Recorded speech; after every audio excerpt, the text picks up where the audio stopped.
अस्सलाम वालेकुम dear students, कैसे हैं आप सब। तो आज हम class 10th mathematics exercise 5.3 question number 4 very important for long question solve करेंगे। उसमें हमारे पास जो गिवन डेटा है वो क्या है कि अगर इफ यूनिवर्सल सेट जो है वो किसके इक्वल है, set of natural number. N का मतलब होता है सेट ऑफ नेचुरल नंबर।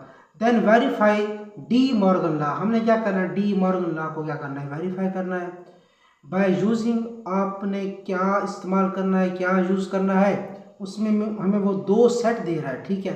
एक कहता है कि सेट ए है जो कि एम्प्टी सेट है, खाली सेट है, ठीक है। और बी सेट जो है वो पी है। पी का मतलब होता है सेट ऑफ प्राइम नंबर, ठीक है। सेट ऑफ प्राइम नंबर क्या होते हैं, ऐसे सेट जो या तो खुद के टेबल पर डिविजिबल हो या वन के टेबल पर डिविजिबल हो, ठीक है। तो मैंने ये लिख लिया, यू हमारे पास ये है, ए हमारे पास एम्प्टी सेट है और बी हमारे पास प्राइम नंबर है, ठीक है, सेट ऑफ प्राइम नंबर। अच्छा, डी मॉर्गन लॉ क्या होता है। डी मॉर्गन लॉ का पता होगा तो आप मीन इसको सोल्व कर पाएंगे, अदरवाइज इसको सोल्व नहीं करेंगे। तो डी मॉर्गन लॉ के हम डी मॉर्गन लॉ में हमारे पास दो तरह के पार्ट्स होते हैं, ठीक है। एक पार्ट क्या होता है कि अगर आपके पास ए यूनियन बी है और ऊपर क्या है, होल का कॉम्प्लीमेंट है, तो वो किसके इक्वल होगा, वो होगा ए कॉम्प्लीमेंट। यूनियन किस में तब्दील हो जाएगी, इंटरसेक्शन में तब्दील हो जाएगा, और क्या होगा, बी कॉम्प्लीमेंट, ठीक है। एक तो ये पार्ट है। दूसरा पार्ट कौन सा है, दूसरा पार्ट हमारे पास है अगर ए इंटरसेक्शन बी हो और उसके ऊपर क्या हो, कॉम्प्लीमेंट हो, तो किसके इक्वल होता है, वो होता है ए कॉम्प्लीमेंट। अब इंटरसेक्शन किस में तब्दील हो जाएगा, यूनियन में, और बी कॉम्प्लीमेंट, ठीक है। ये डी मॉर्गन लॉ हमारे पास है, ठीक है। तो इस लॉ को आपने याद रखना है। इसको मीन वो पेपर में ये आपको लॉ दे भी सकता है, नहीं भी दे सकता, उसकी मर्जी, ठीक है। वो कभी कभी ये भी करता है कि आपको एक पार्ट दे देगा और वो कहेगा इसको सोल्व करो, ठीक है, या कहेगा कि डी मॉर्गन लॉ को वेरीफाई करो। तो डी मॉर्गन लॉ को जब वेरीफाई करना होता है ना, फिर हमने ये दोनों पार्ट करने होते हैं, ठीक है, फिर उसमें रियायत वाली बात नहीं होती।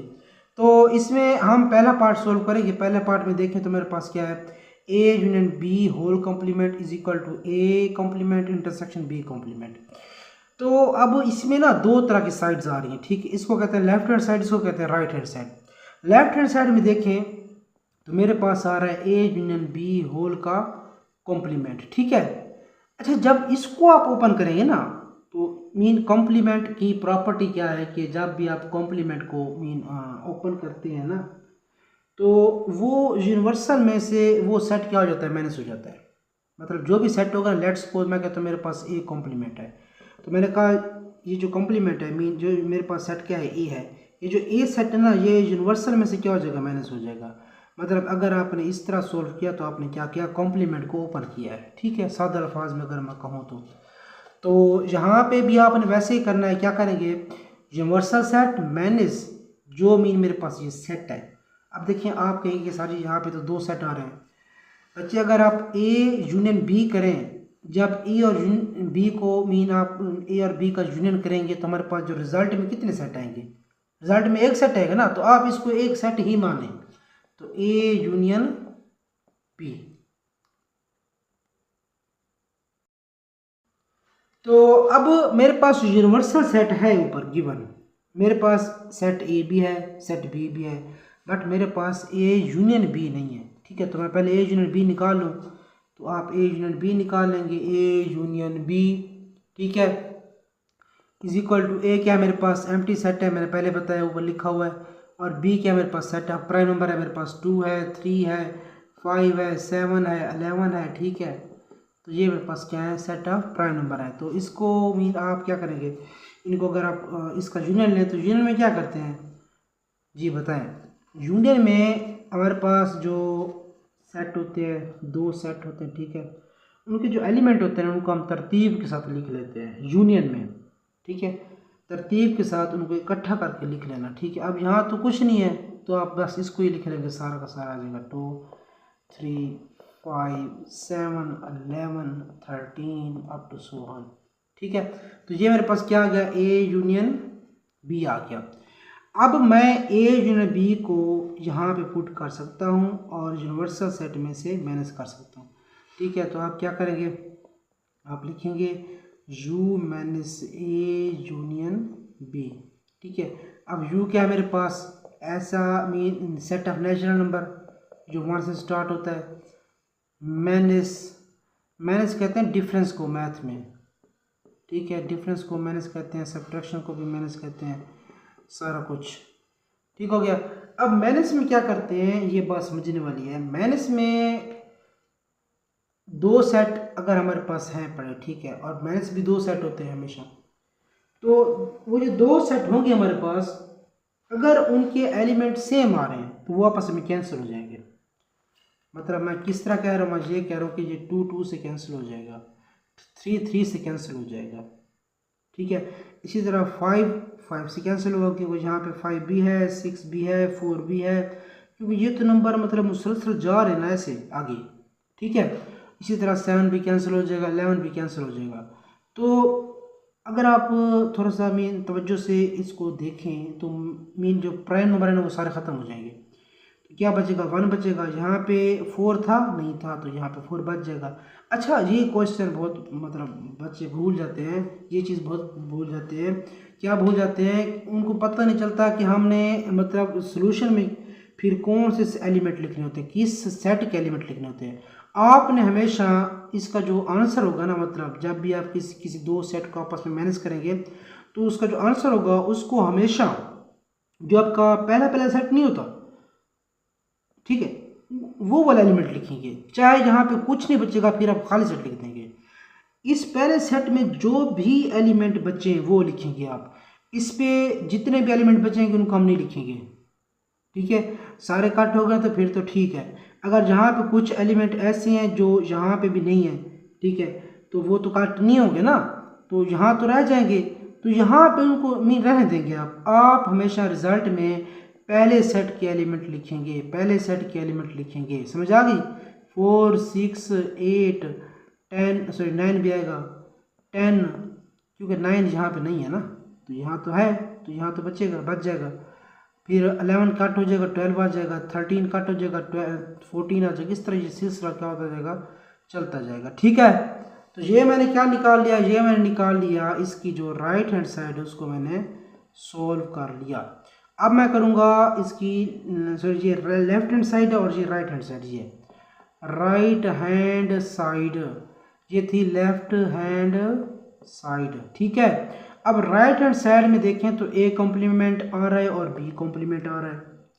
मेरे पास दोनों के मतलब रिजल्ट नहीं है, ना ही मेरे पास ए कॉम्प्लीमेंट है ना ही मेरे पास बी कॉम्प्लीमेंट है। मैं क्या करूँगा, मैं पहले ए कॉम्प्लीमेंट निकालूंगा। अब जब भी आप कॉम्प्लीमेंट को मीन अप्लाई करते हैं तो क्या करते हैं, यूनिवर्सल में से उस सेट को क्या करते हैं, माइनस कर देते हैं। अब यूनिवर्सल क्या है मेरे पास, यूनिवर्सल मेरे पास 1 2 3 अप टू सो वन माइनस एम्प्टी सेट। अब देखो इस सेट में कोई भी एलिमेंट नहीं है जो यहाँ से कट हो, ठीक है। तो बच्चे क्या करते हैं गलती, बच्चे यहाँ पे ना एम्प्टी सेट लिख देते हैं। एम्प्टी सेट नहीं लिखना आपने, मैंने पहले बताया कि आपने रिजल्ट में पहले सेट के एलिमेंट लिखने होते हैं कट होने के बाद। यहाँ तो कट नहीं हो रहा ना, अब यहाँ जब कट नहीं हो रहा तो फिर हम इसको एज इट इज़ ही लिख देंगे, ठीक है। कट होते हम कट हो जाते हमारे नंबर, जैसे यहाँ पे कट हुए हैं, बाकी जो बचते वो पहले सेट के एलिमेंट ही लिखते। ये ए कॉम्प्लीमेंट आ गया, समझ आ रही है। तो अब यहाँ पे देखें तो हम इसका ना बी कॉम्प्लीमेंट फाइंड करते हैं, ठीक है। बी कॉम्प्लीमेंट किसके इक्वल होता है, यू माइनस बी। यू क्या है मेरे पास, यू हमारे पास है 1 से लेकर अप टू सो वन, और बी क्या है मेरे पास, बी हमारे पास है prime set of prime number 2 3 5 7। अब आपको पता है कि 2 2 से क्या हो जाएगा, कैंसिल हो जाएगा, क्योंकि ये क्या हो रहा है, डिफरेंस हो रहा है, माइनस हो रहा है। माइनस में कट होते हैं सेम एलिमेंट।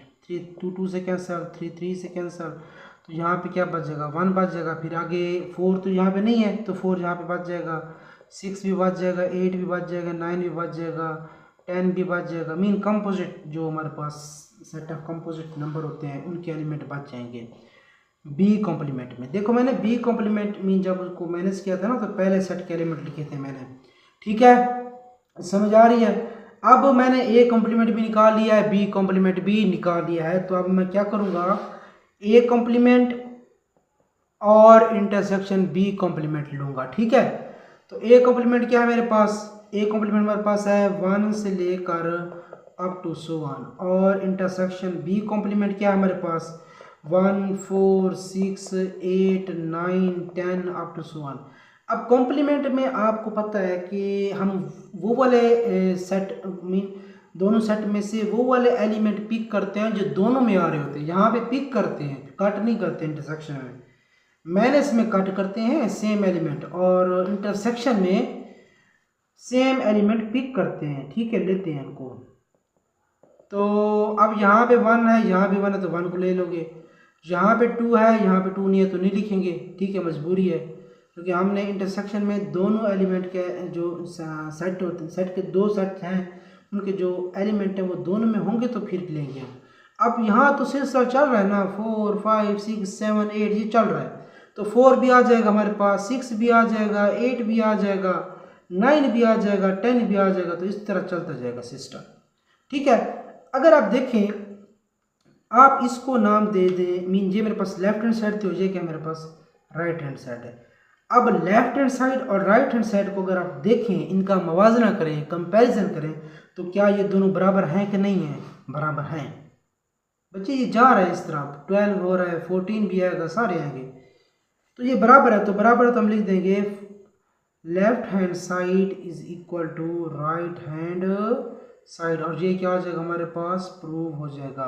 बच्चे अब इसका जो नेक्स्ट पार्ट है ये आपने खुद ट्राई करना है, ठीक है, इसको भी आपने सेम सिमिलर करना है। यहाँ पे हमने यूनियन किया था तो यहाँ पे आप इंटरसेक्शन कर देंगे, बस इंटरसेक्शन का हमने पढ़ा है। यहाँ पे इंटरसेक्शन में क्या करते हैं, सेम एलिमेंट को पिक कर लेते हैं, ठीक है, मसला नहीं है, मतलब इतना बड़ा मसला है नहीं, ठीक है।